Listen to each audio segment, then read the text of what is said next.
Kita tahu Boboworks ini menjadi salah satu pelopor ya Pak, konsep Ya, hotel kapsul di Indonesia. Sebetulnya prospeknya seperti apa, kemudian perkembangan dari model bisnis ini seperti apa sih Pak di tengah industri perhotelan saat ini yang semakin ketat? oke.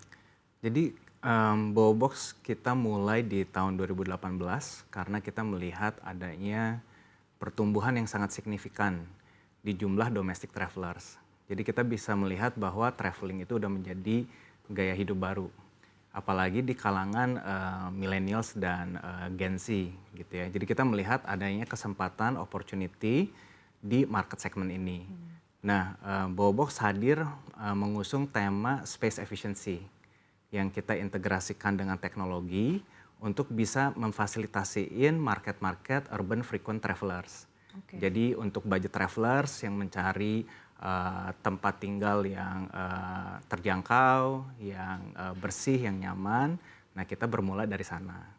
Nah kita melihat pertumbuhan market budget travelers di Indonesia itu bertumbuh 5 kali lipat di tahun 2017 dibandingkan dengan tahun-tahun sebelumnya. Nah kita melihat solusi-solusi yang ada di market sekarang masih belum bisa menjawab kebutuhan higienis dan security-nya.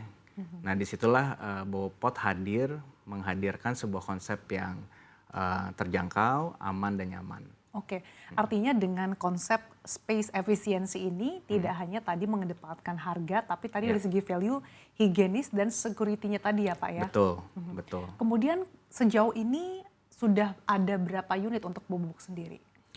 Untuk Bobox kita ada 2 produk. Kita ada kapsul hotel yang kita mulai untuk urban budget travelers.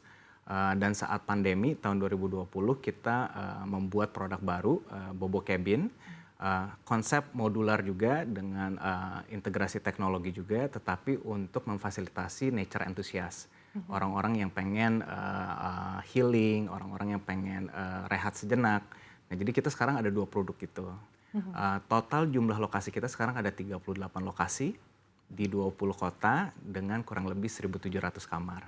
Oke, di antara dua produk ini, Bobo Cabin dan juga Bobo Box, perkembangan atau trennya seperti apa? Apakah keduanya nih sama-sama kompak menguat atau mungkin ada perbedaan-perbedaan signifikan, Pak? Ya, jadi kalau kita ngelihat, kalau kita bicara mengenai predictability dari segi volume travelersnya, kapsul hotel itu sangat menjanjikan.